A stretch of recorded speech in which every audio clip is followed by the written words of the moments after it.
Hey everybody, what's going on? Welcome back to another YouTube video. Another week of the NFL is in the books.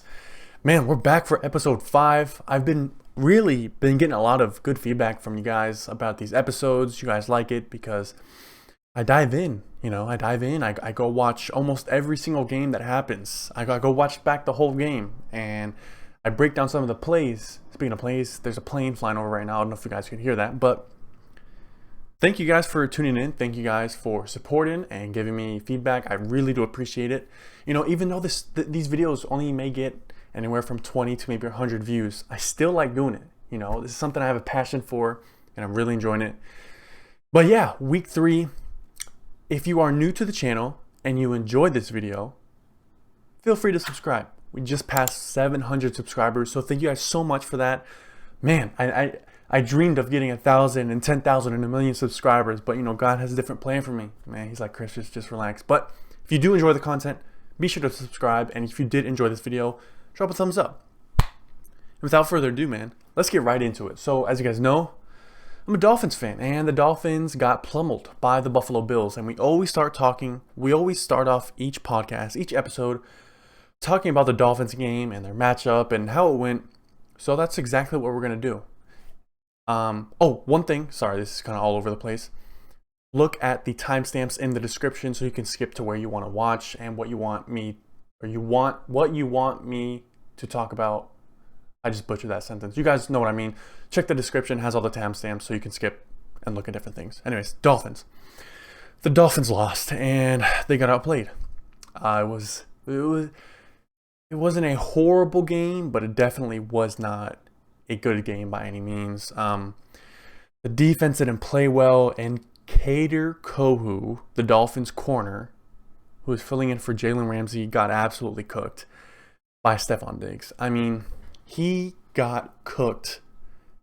It feels like every time, it feels like every time Stephon Diggs caught the ball, Kohou was on him and just gave up a ton of yards and touchdowns and was constantly holding him. And yeah, we need Ramsey back. I can't wait to get him back.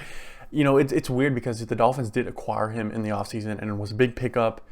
And a lot of talk started about the Dolphins and their defense, and we still haven't seen him in action. So, man, yeah, I'm just excited to get him back.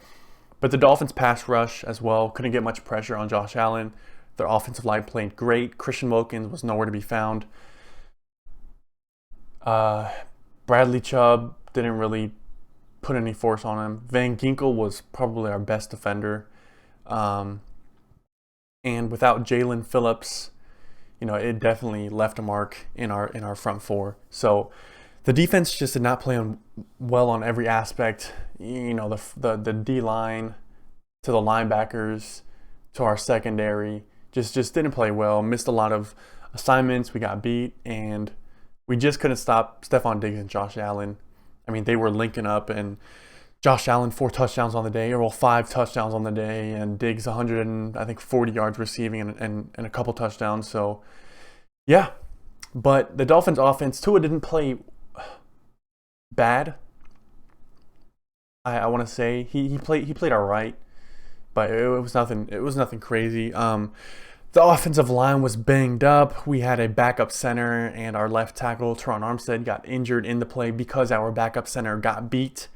And he got beat, and he fell on Teron Armstead, and he's hurt, and it just sucks. You want to see Teron Armstead out there playing, and, we pay him all this money, but a lot of his injuries have been because of other players falling on him. Like, the reason it was his knee or his ankle the first 2 games he didn't play, it was because he fell on in practice, and then now against the Bills, he gets hurt because somebody fell on him. So it sucks, man. But the offense was able to move the ball. They only had 20 less total yards than the Bills offense. So it was a pretty, they were able to move the ball, but it's just turnovers killed the Dolphins. You had Mostert fumble twice, I believe. You had Tua throw a pick. Those just 3 turnovers didn't really do it for us. But with that being said, it looks like Devon Achane, not Achane. Looks like Devon Achane is going to be our number 1 running back. got more touches than Mostert. He had more receiving. What's it called? He had more catches than Mostert. So it looks like he's going to be our number one back moving forward. He did rush for over 100 yards, I believe. And Rustert. Wow. I tried to say Raheem Mostert in one word. Mostert only had, I think, 9 or 10 yards rushing. So, overall, it just wasn't a good game for the Dolphins. We just shot ourselves in the foot. So, yeah. But now moving on to the Bills. The Bills played great. Josh Allen put up a clinic, 21 for 25, 320 yards, 4 touchdowns, 17 rushing yards, and a touchdown. He completed 84% of his passes, and he just did not skip a beat. And he extended plays when he needed to, when there was pressure in his face. He stepped up in the pocket. He scrambled. He made throws. He looked great. Just played great. And he continued to bounce back from his poor performance. Josh Allen, since week 1 and his game against the Jets, his stats are 72 of 94, completing 77% of his passes, 812 passing yards, 8 touchdowns to only 1 interception. Then there you tack on 2 rushing touchdowns. So altogether, since week 2, Josh Allen has thrown, since week 2, Josh Allen has 10 touchdowns to only 1 interception, 1 turnover. So Josh Allen has completely flipped the script. He's playing MVP caliber, and as much as people like to call him turnover prone and all this stuff, I was on record saying, he didn't play well. He did not. He's got to work on those turnovers, and Sean McDermott limiting him against the Raiders, and now they're letting him loose, and he's playing good. There was this play where the Bills were in the red zone and Josh Allen took a sack, and Tony Romo said that's a win for Josh Allen, and the internet and Twitter, kind of clowned him a little bit, but it was a win, because normally if no one's open and he's scrambling, oftentimes he'll just take the ball and try and chuck it into double coverage or someplace where the ball doesn't need to be, and he took a sack and he ate that one up, and he lived to see another down. So that was something good to see, even though the internet kind of went at Tony Romo for that. But Josh Allen playing MVP caliber football right now, and the Bills, wow, the Bills defense played great, especially being cut thin with injuries, having Damar Hamlin play because Jordan Poyer was injured. They also lost Tre'Davious White. He tore his Achilles, so it's not looking too good for the Bills secondary. Their defense is still top tier. They have, I think, the 2nd or 3rd best defense in the NFL. They held the number 1 offense in football to only 20 points, which is just a massive win. So, but are the Bills now the best team in the NFL? I think they just might be, because who else can you put up there? You have, you have the Chiefs, who are 3-1, but lost to the Lions, had a close one against the Jets. People want to say they got helped out. We'll get into that later in the episode. And then you have Dallas, who bounced back and got a good win. The Dolphins, people don't want to talk about the Dolphins, but then you have the Niners. I mean, right now, the Bills look like the best team in football. So, yeah. Now moving on to the Cincinnati Bengals and the Tennessee Titans. I mean, what happened to this game? I was expecting this game to be good for the Bengals, that is. A good bounce, another game to win 2 in a row, and I don't know, Burrow, we'll start off with the Bengals. It's just Burrow was just under pressure the entire time. And his offensive line didn't give him time to throw. I mean, he was sacked, I think, 3 or 4 times, but he was under pressure. Does everything go with my camera? Frames, nice. Okay, so sorry about that, guys. My hard drive ran out of space, so I had to switch it to my external hard drive. But we're back. I'll start off right where we left off. Joe Burrow did not have much time to throw the ball, man. It felt like every time he dropped back, he was constantly getting pressured, and it was affecting his throws. And that, along with his calf injury, not being able to move in the pocket, as efficient or as quick as he would like. You know, it's oh man, it sucks for the Bengals. What is going on? My PC is low disk space. Yeah, whatever. Anyways, making sure everything's still good. Yeah, okay. It's just the Bengals, they had no time to throw the ball, so you know, they couldn't really get those downfield plays, you know, because if you're constantly under duress, you got to throw the short stuff because you can't stand in there and throw the deep stuff because you can't stand in the pocket to let those longer plays develop downfield. You know, the Bengals' longest pass play was 17 yards. I mean, come on, guys. I mean, it just sucks to see. Now the Titans do. I actually did some research. Did not know this. The Titans do have the 8th best defense in the NFL. I thought that was surprising to me. I was not expecting that. So they do have the 8th best defense in the NFL. For you guys that don't know, but Jamar Chase is upset. You know, saying I'm always open. I want the football. He did have 7 catches, but you just got to find ways to get him the football. And if you can't develop those plays downfield because the offensive line and Joe Burrow doesn't have time, it's just going to be tough for the Bengals to win games. Now T. Higgins is dealing with that rib injury. It's just not looking good for the Titans. The Bengals. The Bengals are one of 2 teams remaining that have not put up 1,000 yards offensively, which is sad. It's sad. When you have Joe Burrow, Joe Mixon, Jamar Chase, T. Higgins, Tyler Boyd. When you have those guys, man, you should be putting up more points and yards. I really do hope the Bengals can get it going this next game because they do play the Cardinals. Cardinals have been putting up fights, you know, beating the Cowboys. They put up a fight against the Niners. If the Bengals want a chance to continue to stay in the playoffs or in the hunt, I mean, they need to win this game. You know, they only improved to 2-3, but they need this game. If they lose this, then afterwards, I forget who they play. I think it's Baltimore. I don't know. I don't know who they play after, but you cannot be.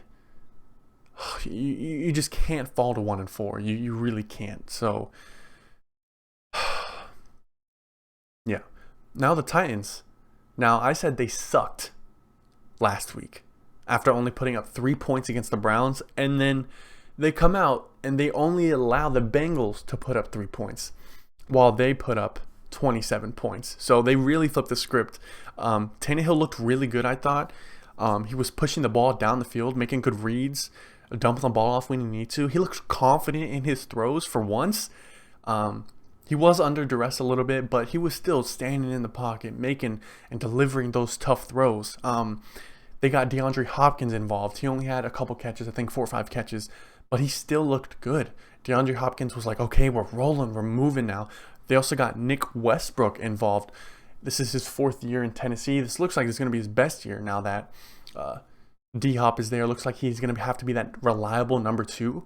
But the Titans looked good offensively and, of course, defensively, holding that Bengals offense to only 3 points and putting pressure against Joe Burrow. Derrick Henry ran the ball for 120 yards, and he looked great. Then you had Tajee Spears, their number 2 running back, run the ball for 40 yards, or nearly 50 yards. The Titans look really good offensively. I mean, they're really starting to roll, and against a defense who I thought played well last week against the Rams, you know, not locking down, but limiting Matthew Stafford, Kyron Williams, Puka Nacua, Tutu Atwell, Tyler Higbee, limiting that offense who I thought was really good to only, I think it was 16 points, but limiting those guys. And then, you know, they come out here and give up 27 points. But the thing for the Titans is they just have to stay consistent. They really do. Because week 1, right, they lose a horrible game again. They lose a horrible game against the Saints. And Hill throws like 3 picks, and it was just awful. Then they bounced back, and they got a huge win against the Chargers to go to 1-1. Then, next week, they play the Browns and only put up 3 points and got absolutely pulverized. Then this week, they flipped the script. They beat the Bengals, and they look great. They just need to stay consistent. That's the only thing for this team. It's just staying consistent, because they lose, bounce back, win. They lose horribly, and they bounce back and win. They just need to continue to play good. I mean, yeah, they just do. You know, I got faith in Mike Vrabel. Oh my God, I don't even know if I'm saying it right, but you guys know what I'm talking about. I got faith in him, and they need to continue to play consistent. Even if they lose closer games, they need to be looking good, because last season they were 7-4, number 1 in the AFC South, one of the top teams in the AFC, and then they continued to lose, was it 6 straight games? So yeah, but the Titans, man, looking good. So now the Rams and the Colts. Now this game should not have been close, in my opinion. It really shouldn't have. To start off with the Rams, they started off 23-0 against the Colts. They were up 23-0 and ended up going to overtime and allowed a 23-0 run from the Colts. Now, there's a couple of things that play into this. First thing is, if you watch this game, Brett Maher missed 2 field goals, a 46-yarder and a 48-yarder. And why do I preface this so much? It's because NFL kickers should be able to make at least a 46-yarder. Come on. And then he missed a 48-yarder. But what doesn't make sense is, in this game previously, he made a 54 and a 52-yarder. So he made the longer kicks, but he missed the shorter kicks by 5-10 yards, which I don't get. Anyways, Stafford played great. He played great. Aside from that one interception, he played great. Standing in there, he's injured, but distributing the ball really well. Sean McVay, I think, stepped up in his play calling, getting Kyren Williams the ball early and running the football down in the red zone on goal-to-go situations, really giving him the football and not abandoning the run game like they did last week against Cincinnati. But Kyren Williams is continuing to run the ball extremely well, and Puka Nacua is continuing to be a dominant receiver. You also have Ronnie Rivers, also ran the ball, averaging 5.2 yards per carry on 9 attempts for 47 yards. So they're looking good. They got a must-needed win to improve to 2-2. And now they're in the NFC West. You know, you got the Niners, you got the Seahawks, and then you got the Cardinals. So they can make a play, and I've said it all year. I think they're going to be 10-7, and I think they're going to be the team that makes it into the playoffs for the wild card. But the Rams continuing to look good.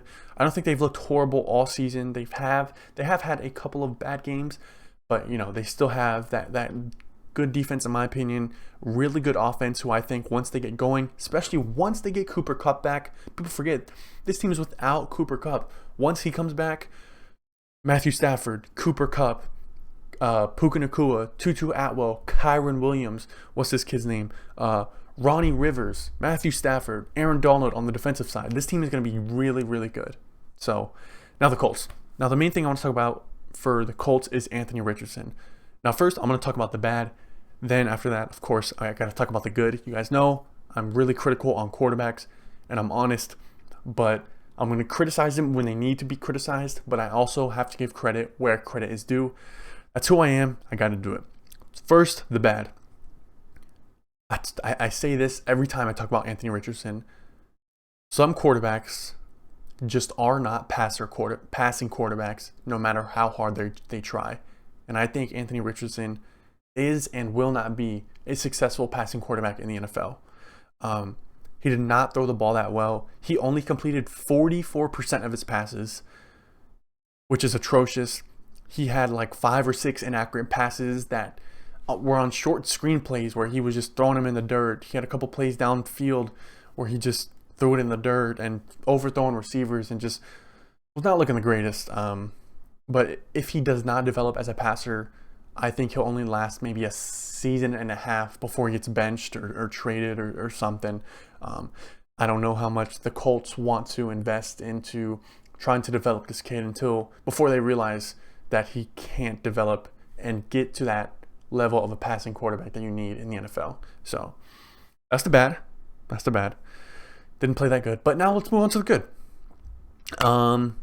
Of his 11 completed passes, they were good passes. I thought they were really good passes. he had a couple of runs that, was really well. Or excuse me, I read this wrong. He had a couple passes on the run, scrambling, that were really well. One for a touchdown, another one for about 20 yards. And then he also had that nice rope pass over the middle downfield to Joshua Downs. I don't know if it's Joshua, but Josh Downs. That was a beautiful pass. Good ball placement. Great anticipation, throwing it before the receiver's looking. I thought that was good. The thing is you have these plays of Anthony Richardson looking so great, anticipation, throwing on the run. And then you have these inaccurate balls where he throws in the dirt and just... So anyways, enough of the bad. We're talking about the good right now. So he also ran the ball extremely well. I think, in my opinion, he's a top 3 running quarterback in the NFL. Just so talented when he runs the football. And just so fast and speedy and shifty. And just a force. And the Colts are doing a really great job of playing to those strengths. And opening those run plays for him and calling different schemes, because when you have a quarterback that can run the ball as good as AR, it opens up the playbook, right? So you can do zone read, you can do RPOs, you can do different power packages, and that's tough for defenses, right? Because let's say you run a power package in pistol formation, right? So you have 3 people in the backfield. So you're in shotgun. For those of you that don't know, you're in shotgun. You have the quarterback, you have a running back, and then you have a running back here. So it's like a pistol, right? So, and then you have your 5 up front. What you can do is Anthony Richardson gets the ball, he waits, and then he has 2 blockers, both running backs coming behind him to be his lead blockers. So instead of only having, the running back just run it, now you have 2 extra blockers. And that's tough for defenses, because if you go man on man, it's tough. And you saw in that game, Anthony Richardson, and then running some of those power packages, and even some just regular, backs in the backfield. Anthony Richardson was able to gain 10, 15 yards on a couple carries, even 7, 8 yards on a couple carries. So it's looking real good. But if he could throw the ball, then he's going to be electric. If he can really develop to passing the ball, man, he's going to be a great dual threat quarterback, because, Lamar's a great dual threat. He is a great dual threat. But when you have Anthony Richardson, who's a lot bigger and who can run, I think, faster and who can take a lot more hits, that's going to be a problem for defenses. And he's also learning to slide. He had a couple plays where he slid down, and I was like, wow, I'm surprised he's learning. He took Trevor Lawrence's advice, and he's putting it to the use, which I loved. So he looks decent. He did have a lost fumble, but, he didn't play the greatest. I don't think he played like garbage. I think he played slightly below average, but he's a rookie. Let's see him get better. Now moving on to the Bucs and the Saints. Baker, man, he's cooking. He's cooking. Aside from that interception that wasn't the greatest throw, and that other interception that should have been an interception that was dropped, he diced up this top 10 Saints defense. Excuse me. He was dicing them up. Are we still focused here? Yeah, we're still focused. He was dicing them up, man. He was 25 of 32, 246 yards, and 3 touchdowns. He played great. No Mike Evans in the second half. He has and had in that game great pocket awareness. He was dropping back in some of the I formations and stepping up in the pocket when he felt the pressure collapsing behind him. And even staying in the pocket after he stepped up instead of just taking off and running. Baker played great. Stepping up in the pocket, making those throws. I think those were some of his better throws. He also, when he did step up in the pocket and nothing was there, he took off. He was the second leading rusher on the team. Rushed for 31 yards. But Baker made some great throws, I thought. Chris Godwin had himself a day, like 120 yards receiving. They were also able to rush the ball somewhat with Rashad White, I believe his name is. So Bucs are looking good. They're 3-1. They are in sole possession of the NFC South. So I'm telling y'all, man, Baker Mayfield is that guy. He does not deserve this narrative that he's only good because he had a good run game in Cleveland and they gave up on him. Baker Mayfield is is definitely a top 15 quarterback in the NFL right now. Definitely, without a doubt. If you watch football and you're not a casual, if you watch football, you go back, you watch the plays, you look at his reads, you break them down. Baker Mayfield is a guaranteed top 15 quarterback right now. So the Bucs defense also played great. They forced Derek Carr to constantly check the ball down, and I mean constantly. Carr was 23 of 37 for only 127 yards. How often do you see a quarterback complete 23 passes and only go for 127 yards? I mean, crazy. When I was watching back this game, before I watched it back, I looked at the stats and I was like, 23 of 37, 127 yards. That's not even possible. So I went back and watched it, and he was checking everything down because the Bucs D had a bunch of coverage sacks, meaning nothing was open downfield. So Derek Carr was forced to check the ball down to Alvin Kamara. Alvin Kamara had 13 receptions for only 33 yards. So he was getting the ball a lot because nothing was open downfield. So the Saints just couldn't get anything going offensively. And Baker and the Bucs are now 3-1. Their next game is against the Lions, and I'm excited. That one's at 4:25, so there's going to be less games on, so I'm definitely going to be watching that one. I'm excited the Bucs could move to 4-1, and one of the top teams in the NFC that nobody is talking about right now. Nobody's talking about. All anyone is talking about right now are the Eagles, the Dallas Cowboys, and the San Francisco 49ers. They're going to have to start talking about Baker Mayfield and the Tampa Bay Bucs because, man, I'm getting goosebumps. Can y'all see that? Woo! Goosebumps, baby. Man, I'm excited. Did I just stop recording? Oh, no, we're chilling. But I'm excited. Then the Steelers and the Texans. I almost said Titans. The Steelers and the Texans. CJ Stroud playing unbelievable as a rookie quarterback. I said it last episode. I'll say it again. If there was any quarterback I would have drafted to start my franchise out of that was in this rookie draft class, it was going to be CJ Stroud. This kid is putting on a clinic. He's putting the world on notice, letting them know, hey man, the Texans tanked. Bill O'Brien screwed up our organization. Deshaun Watson is out of here. We overpaid Brock Osweiler. But we're here not for the future. We're not here to develop and get better, and then next year we'll be a playoff team. No. They're here now. They want to be a playoff team now. They're currently 2-2. He threw for 300 yards, 2 touchdowns, and has yet to throw an interception this season. And he's looking great. He has been throwing with great anticipation, throwing the ball ahead of receivers when they're not even out of their break, throwing the ball into traffic. Man, he's looking great. Easily rookie of the year. Damn near, he's easily going to win offensive rookie of the year, but he's looking great.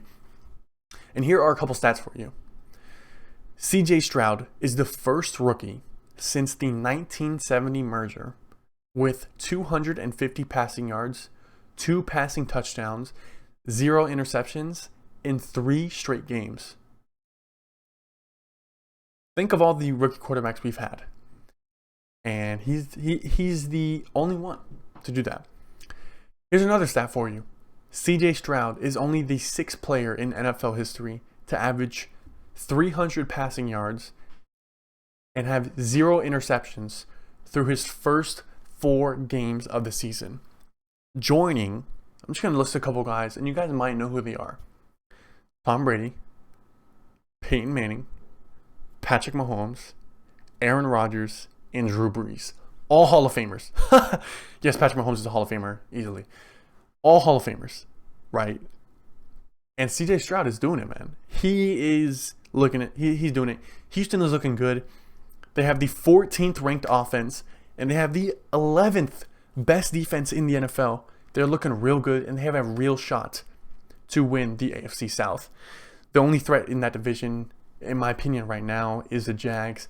Atlanta, I was high on them when they first started the season, but they've slowly started to progress, and they've lost a couple games, 2 in a row, so we'll see how they bounce back. But Houston could easily be a wild card spot. I don't want to say easily. Houston could be a wild card spot if they don't win that division, but they're looking good. Now the Steelers and Kenny Pickett, people want to blame Matt Canada and his play calling, but Steelers are not looking good.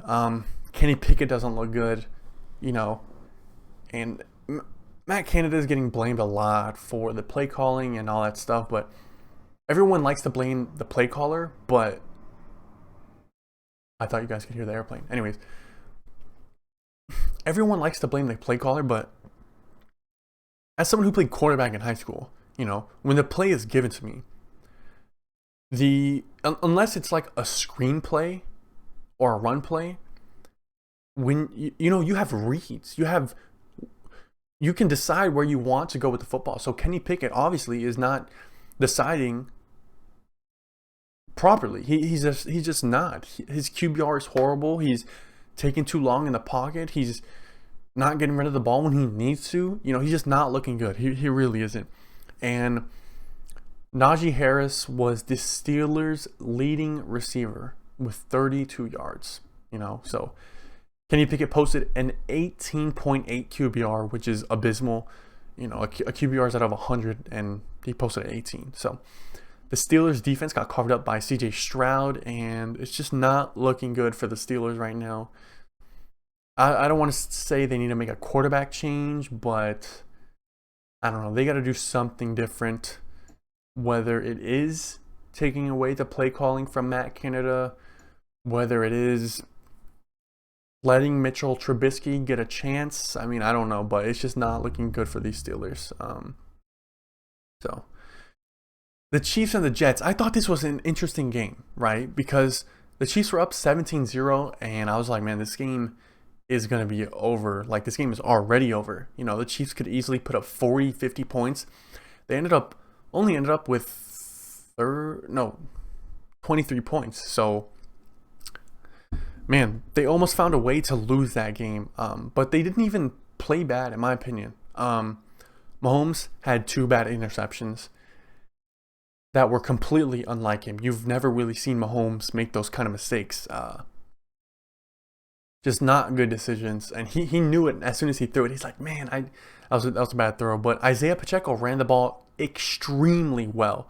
115 yards rushing, 5.8 yards per carry on what people like to call one of the best defenses in the NFL against the Jets. He was also the second leading receiver on the Chiefs behind Travis Kelce with 43 receiving yards. So Isaiah Pacheco putting up over 150 scrimmage yards by himself. Looked phenomenal. I'm not too worried about the Chiefs. They could have scored another touchdown at the end of the game, so I would have given them 30, but, you play to win the game.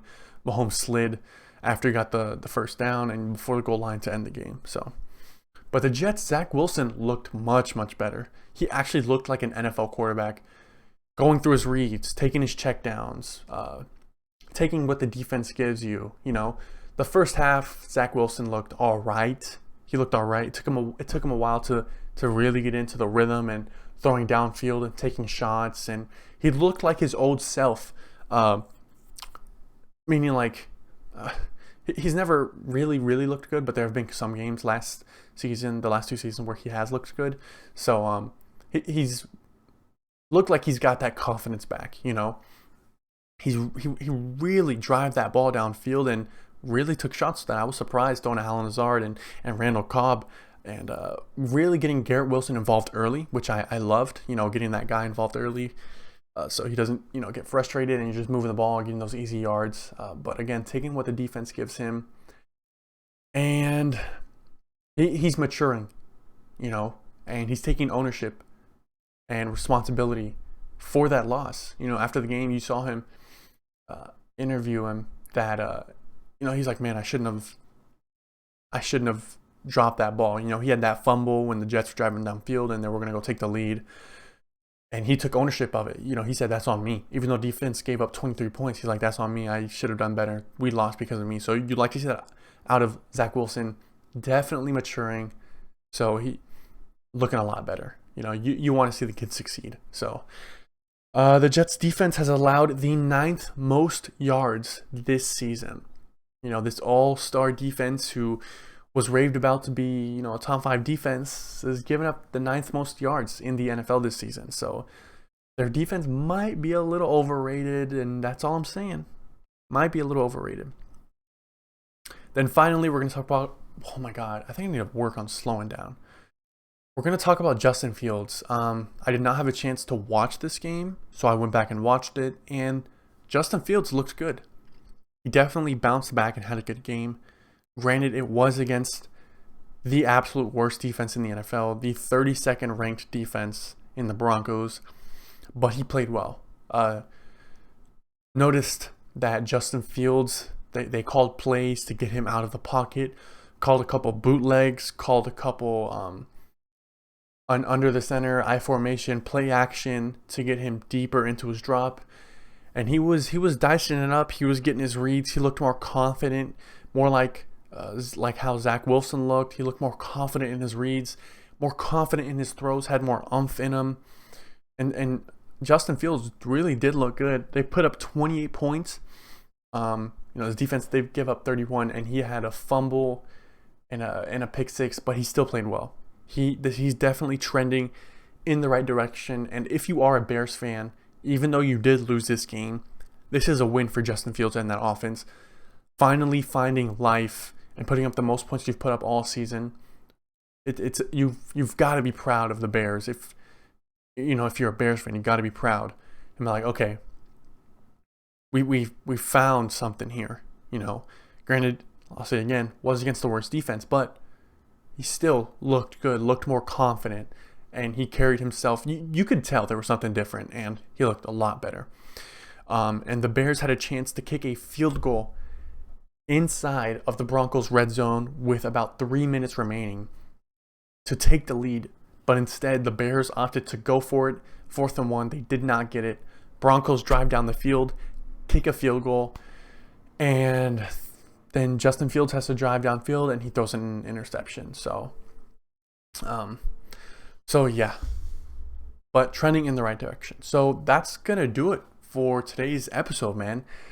That's a long episode. I got 27 minutes here plus the other 10 from the other one. But yeah, long episode. I'm excited. I'm pumping these out. So if you guys definitely enjoyed, subscribe if you want to. Drop a thumbs up. I would really appreciate it. And let me know what you guys think in the comments below. If you have any topics or any teams that you want me to specifically talk about, drop them in the comments. I'll talk about them for you. So yeah, hopefully you all enjoyed. And yeah, as always, I will see you all next video. Peace.